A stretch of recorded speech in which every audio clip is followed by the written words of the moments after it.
So, one question I've been getting a lot is exploration and how does it work from my friends that have started playing Elite Dangerous on PS4.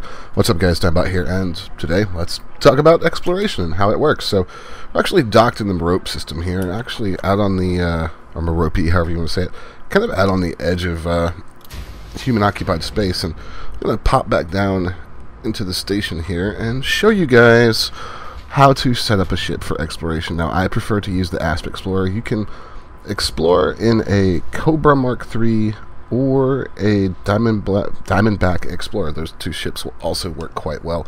The Asp is my personal favorite. So let's head on down to outfitting over here. Now, your primary thing you want to focus on is going to be jump range. So you see right now my jump range down here, 31, 32. Now, for core internal, I've tried to upgrade as much as I can. Now, if you can't afford the modifications at the engineers to make things more lightweight, I would suggest going with less powerful but lighter weight drives. So, you know, maybe a 4A power plant instead, 4A thrusters. Really, you're looking to maximize your jump range, which is dependent on how much your ship weighs. Now, the biggest thing here is going to be your optional internals. So, and actually, I could strip some. Let's just do that real quick. Let's store some stuff here. You can strip a little weight off by storing these things.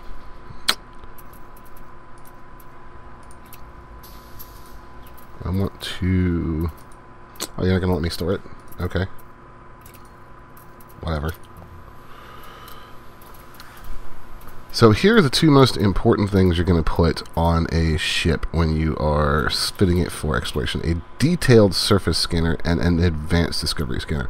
You can't do this with a basic discovery scanner, and what the discovery scanners do is they just scan stellar bodies. So there's the intermediate, the basic, and the advanced. I prefer the advanced. It has an infinite active range and a passive range of 33.36. So what this means is when you jump into a system, it's going to automatically detect anything within 33.36 light seconds. If you hold down your trigger and do a full scan, it's going to show everything in that solar system. That's pretty much why I like it, because it just has that infinite range. And then the advanced, or the detailed surface scanner rather, and mine has been modified a little bit. I have upped its range there. You'll see scan range multiplier plus 108%. I did have to add a little mass to it, but that's not a big deal. It lets me scan things from further away. You also want a good fuel scoop. Now, this one is pretty decent. You know, I recommend like a class 3 for an Asp. If you have to spend a little extra time orbiting a star to refuel, that's fine. You just want to make sure that you have some type of fuel scoop, because you're not going to be going very far without it. And then, you know, the shields are just what they are on this ship. So you see here that I've done a fair amount of modding to them. The reason I have a 4A shield generator on here still is because I've knocked 22% off its mass and 23 off its power draw. So it's a pretty decent shield. The Asp is already a pretty maneuverable ship. So are the other two, the Cobra and the Diamondback. But you want to make sure you've got the discovery scanner, the surface scanner, and the fuel scoop, and probably an SRV hangar so you can get out and roll around on some planets. That being said, let's take off and talk about how exactly this works when you're exploring. Over here on the right hand side, you of course have your ranks. Mine is Ranger for Explorer, and those will go up as you turn in scan data. So I would like to note real quick, guys, that if you happen to die without turning in your scan data, you will lose it. So try not to die.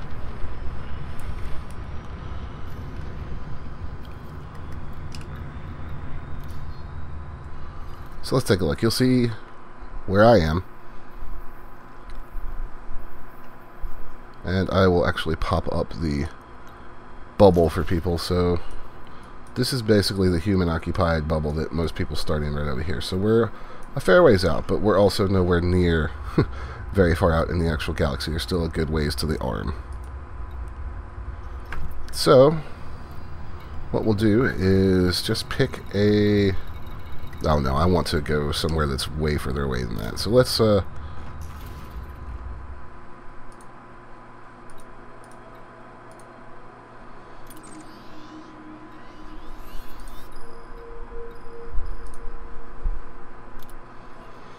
Let's find some place that's about 30-something light years away.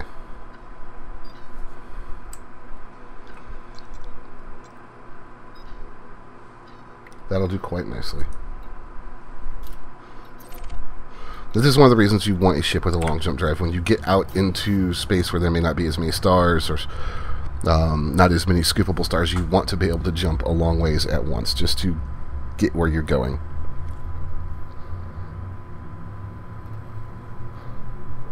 And here we go. 3, 2, 1, engage.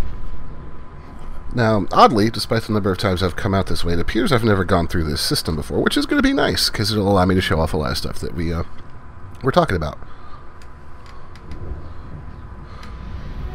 So, here we are in system.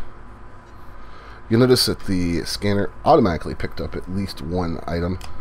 Let's go ahead and do an active scan. There's 2 other objects here. Now, let's scan the star here. You'll see it scanning over in the bottom left there.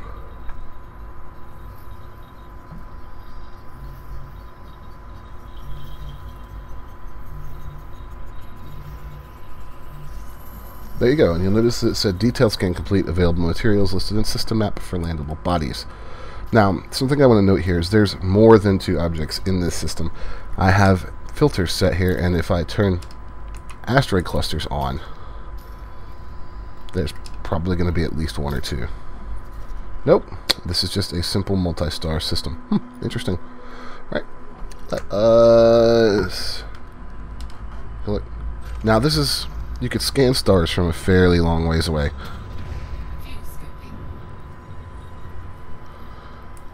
And actually, while that scans, let me show you guys another thing. So there's a little thing you can take a look at. If I click here, it says first discovered by Vank. This whole system, nope, Sniper TNT and Sniper TNT. What this is a first discovery bonus. When you turn in this exploration data, it gives you a sizable bonus. And you get really huge bonuses off things like Earth likes and black holes. Now we've gotten that star scanned. Let's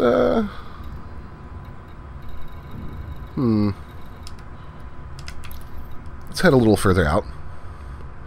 This is the gist of what exploration is entering a system, scanning, and granted I didn't scan 1 star here, but it's not a big deal.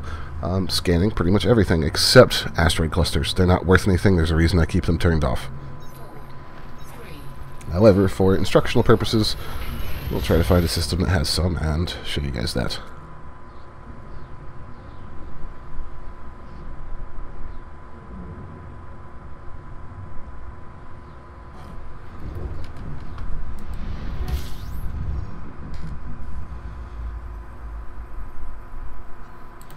One new object. That's just going to be... no, 12 new objects. So, let's take a look at the map real quick. So all these are actually planets. That's very nice. So let's head towards one. You can see them on the map there, and one thing that actually does make exploration easier, and you may know this option is here, if you head on over here, there's an option for orbit lines. That can make catching up to planets a little easier. I prefer to fly with them off, but that's purely a personal preference. Let's head towards this planet out here. The reason they're useful is because they show you where orbits cross, where things go. It's easy to get disoriented while exploring a system. This will kind of help you keep track.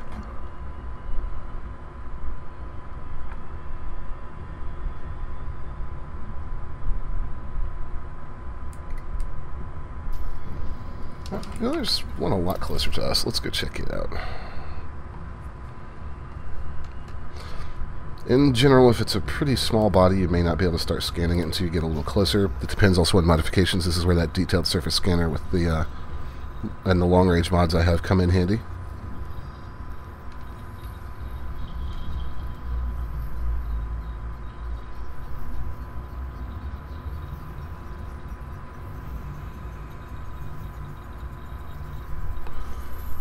There we go, and we know that this is a high metal content world.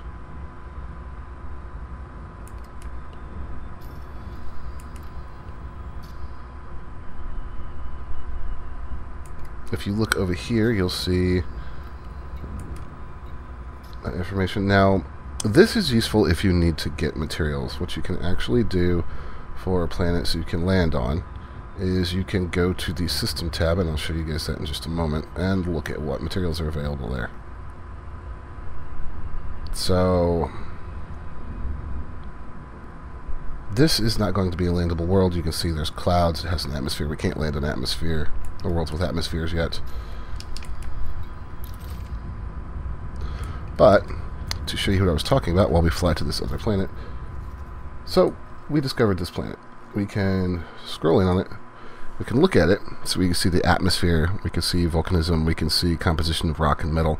Now, this will change a little bit if we go to a planet that we can land on, which actually, the one that we are currently headed towards, we should be able to land on. One other thing that's useful about having the orbit lines on is it will show you moons orbiting planets, and gas giants can have a lot of moons, so that's kind of useful to help keep track of.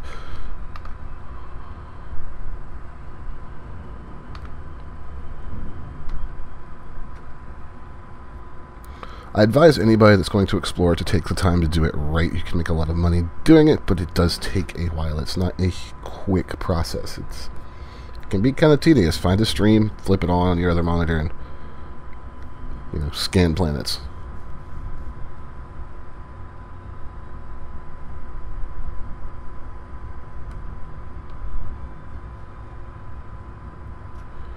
Alright, should almost be there.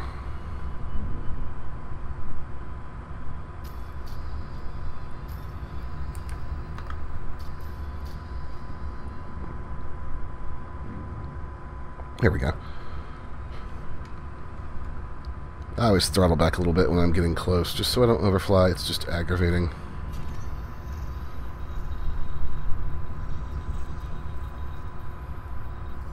And case in point, you'll see the little orange circle. It would appear that there is, in fact, at least one moon here. Or two planets orbiting each other in a very close pattern. That's what it is. It's two little planets just orbiting around each other right here.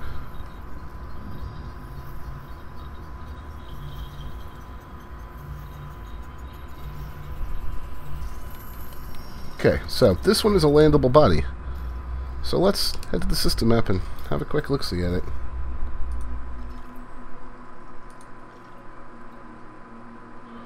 High metal content world. So we know that there are certain things we'll be able to get off this planet. Okay, map. If we scroll in, it's not one to bring up the map for some reason. Normally we can get a map, so we should be able to land on one of these. And let's fly in a little bit closer.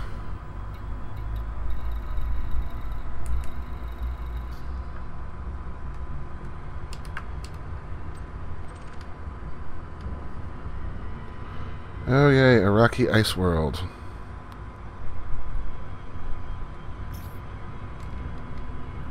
These are always fun.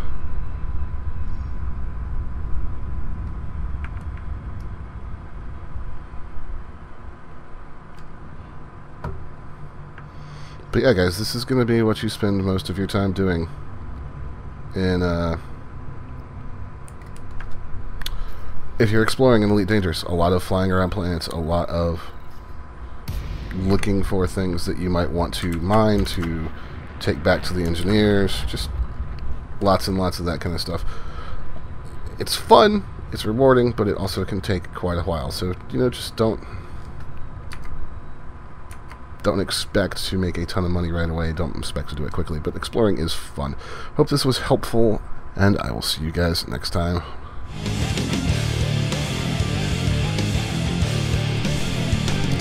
Hey, did you enjoy that video? Awesome! How about you click that subscribe button right there, or that Patreon button. Or if you're too lazy to do either one of those, check out these other two videos. I bet you'll like them.